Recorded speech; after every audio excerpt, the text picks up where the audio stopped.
I know, you guys, many of you are probably versed in all of this already, but just, for completeness sake, cerebral AVMs are clearly a very, very heterogeneous pathology. And that's actually what makes these, I think, some of the most complex pathologies that we treat in cerebrovascular neurosurgery. Many of them commonly present with intracerebral hemorrhages, seizures, or headaches. And with the new imaging technologies, especially the rapid improved imaging technologies that we now have access to quite frequently, incidental diagnosis is also becoming more and more common. So this is a dilemma that I face almost every week with new patients in my office hours in terms of how to manage and counsel patients in the care of these particular lesions. So similar to ruptured aneurysms, I think I'd like to put aside this group of ruptured AVMs that, by large part need treatment. I think in general, we can all agree on that. And let's concentrate for the rest of this discussion really on this idea of how to manage unruptured AVMs.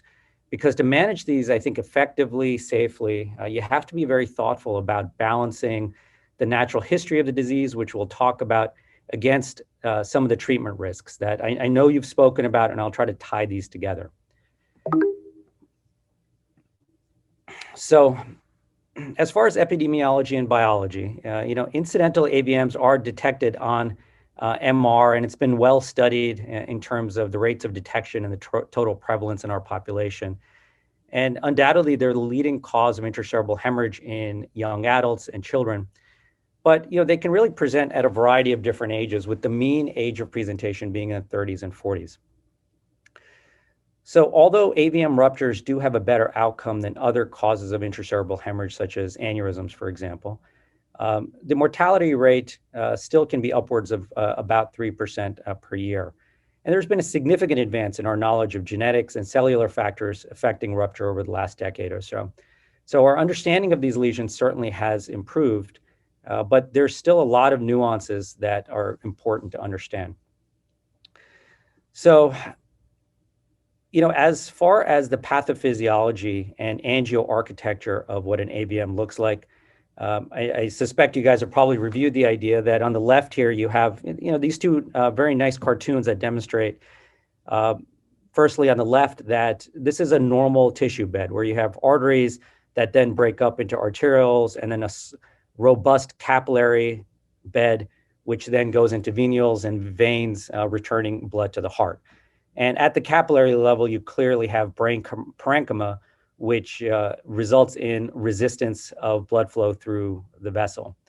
Now, in the AVM, as you guys know, it's a direct connection, sometimes singular, sometimes multiple direct connections between a larger caliber artery and a growing caliber vein from the arterial pressure.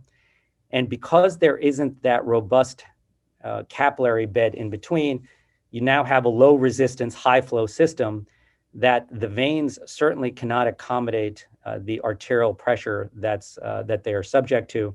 And this potentially can result in rupture. And I think broadly, this is how we theorize that most of these AVMs rupture.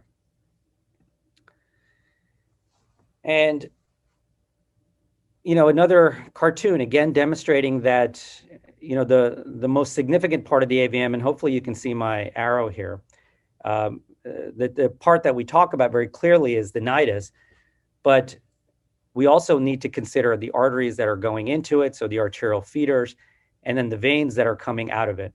And so the first time you look, for example, at imaging of an AVM, it can be very difficult and very challenging to sort out exactly what is what. Initially it looks very much like this complete hodgepodge of vessels. But if you break it up into these three categories of nidus, inflow arteries, and outflow veins, you can start to see some patterns in the way these AVMs look. And here, clearly in the cartoon, you can see that the veins, the outflow veins, are reddish, so they're arterialized under a higher pressure, and clearly over time, these tend to dilate and potentially rupture. And some other factors that we commonly look at in the angioarchitecture is what are what we call high-risk features. And so just looking at the literature, and we'll briefly review this in just a slide or two, we know that things like associated aneurysms, either on the inflow within the nidus or on the venous side, as you see in the cartoon on the right, certainly can increase the risk of AVM rupture.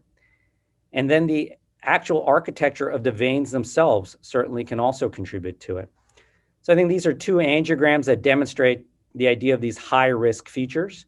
The one on the left shows aneurysms at various places associated with this high-flow arterial venous malformation. And this is exactly as I told you before, is that right now it just looks like this big hodgepodge of vessels, but the nidus is here, and what you're largely looking at is the dilated outflow in the vein. So you clearly have inflow aneurysms throughout that in certain locations certainly can increase the risk and morbidity and mortality of the lesion if it ruptures. And the angiograms on the right demonstrate that if you look very closely, especially on something like this or here, you can see that the venous outflow is more narrowed than the inflow. And these areas of stenosis can cause back pressure in the vein, which then in turn can cause hemorrhage as pressure builds up within the nidus just behind it. Hey everyone, Ryan Rad here from neurosurgerytraining.org. If you like that video, subscribe and donate to keep our content available for medical students across the world.